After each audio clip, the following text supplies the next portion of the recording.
펄펄 끓는 듯한 가마솥 더위가 오늘로 일주일째 이어지고 있습니다. 자, 깊어지는 폭염에 피해도 잇따르고 있는데요. 어제 동두천에서 있었던 일입니다. 7시간 동안 차량에 방치된 4살 아이가 목숨을 잃는 안타까운 사고가 발생해서 충격을 주고 있습니다. 허만숙 차장, 이거 어떻게 된 일입니까 도대체? 네, 그러니까 유치원에서 아이들을 태워서 통원 차량에 태워서 이렇게 유치원을 데려가지 않습니까? 네. 그래서 8명의 아이들이 탔는데 그건 다 내리게 해야 되잖아요. 근데 한 명을 빠뜨리고 안 내린 겁니다. 그래서 그 아이가 그 통원 차량의 뒷좌석에서 한 7시간 가량 계속 갇혀 있는 상태로 있었습니다. 4살 아이가 내리지 못하고 안에 계속 갇혀 있었다. 그리고 그 운전수라든지 아니면은 유치원 직원은 그 아이가 그 갇혀 있는 것을 미처 발견하지 못한 그런 상황입니다. 네. 그렇게 어제 굉장히 날씨가 더웠고요. 어제 무려 낮 최고 기온이 32.2도. 그럼 차 안의 온도는 어마어마했을 거 아닙니까? 예, 40도가 넘었을 수도 있습니다. 아하. 예, 그래서 이제 유치원 쪽에서는 이제 그 아이 학부모에게 아이가 등교하지 않았다 이렇게 얘기하니까 무슨 소리냐, 아침에 보냈다 이렇게 돼가지고 결국 차를 보니까 그 아이가 쓰러져 있는 것을 발견한 겁니다. 그렇지만 안타깝게도 이제 이미 숨진 상태였습니다. 7시간 동안이나 방치된 사실을 알게 된 부모는 진짜 이루 말할 수 없을 것 같아요. 울분을 토했을 것 같습니다.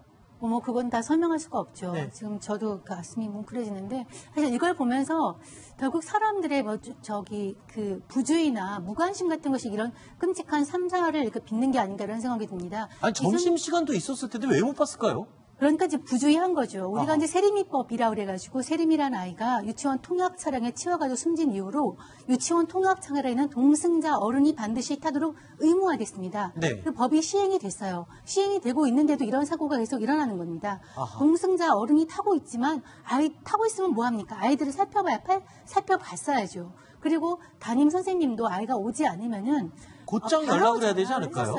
그래서 어른들이 사소한 부주의 몇 개가 모여가지고 결국 이런 비극을 만든 것 같습니다. 아니 저는요 지금 이해가 안 되는 부분 중에 하나가 아이가 뭐 30명 40명도 아니고 8명이라면서요. 그런데 그 중에 한 아이가 없는데 발견하지 못했다. 어떻게 보면 부주의 또는 인재라고 말할 수 있을 것 같은데 의외로 이렇게 부주의에 의해서 아이들이 희생당하는 사고가 꽤 많이 발생합니다. 지금 과거에 2016년도에도요. 광주에서 4살 남자아이가 8시간 동안 방치돼 있다가 의식불명 상태에 빠졌고요. 올해 5월 군산에서 4살 여자아이가 버스 안에 2시간 동안 아무도 모르게 방치된 적이 있었습니다. 시민신고로 다행히 이때 구출이 됐고요.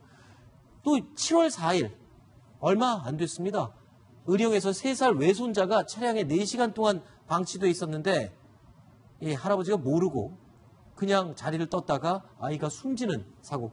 바로 어제 또 비슷한 사고가 발생한 건데 허만숙 차장, 이거는 어른들의 부주의가 맞잖아요. 이렇게 되면. 네, 그렇습니다. 그리고 그 미국 같은 경우에는 이런 그 아이를 차 안에 그냥 방치하는 부분에 대해서 그 부모든 간에 누구든 간에 하여튼 그 아이의 책임, 그 보호 책임이 있는 사람에게 굉장히 엄한 법적인 처벌을 하게 하고 그렇게 하고 있습니다. 그래서 기억나실지 모르겠습니다만 괌에 우리 그 한국인 부부가 가가지고 쇼핑한다고 그 주차장에 있는 그 자기 차에다가 그 자기 아이를 일단 그 놔두고 쇼핑을 한 적이 있지 않습니까? 그래서 체포가 된 적이 있었거든요. 네. 이런 부분에 있어서는 좀 우리의 어떤 부모들이라든지 이런 어른들의 의식 같은 거, 그 다음에 어떤 법적인 어떤 이런 그 규제할 수 있는 이런 수단 같은 거, 이런 것들이 좀 정비돼야 될 것 같다는 생각이 듭니다.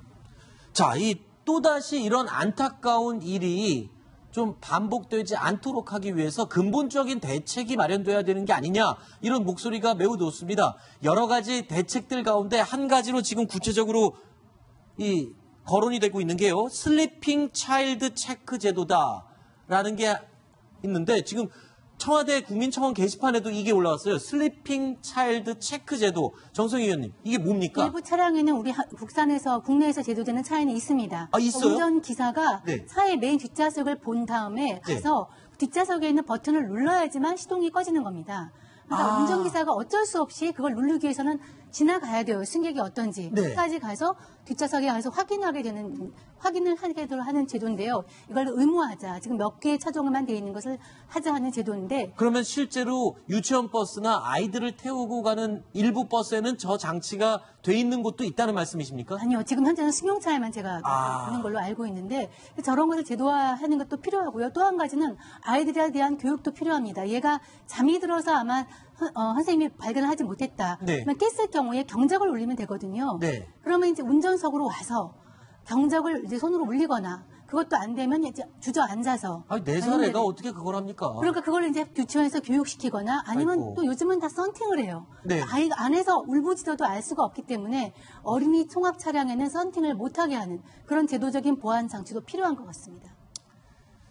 알겠습니다. 자, 이 안전장치, 근본적인 안전장치는요, 아이들을 위해서는 우리 어른들이 해야 될 몫입니다. 4살 아이가 자기가 갇혔다고 신호를 보내도록 교육을 시키는 거 이전에 어른들이 아이에 대한 안전을 먼저 체크해야 되는 게 그게 우선 아니겠습니까?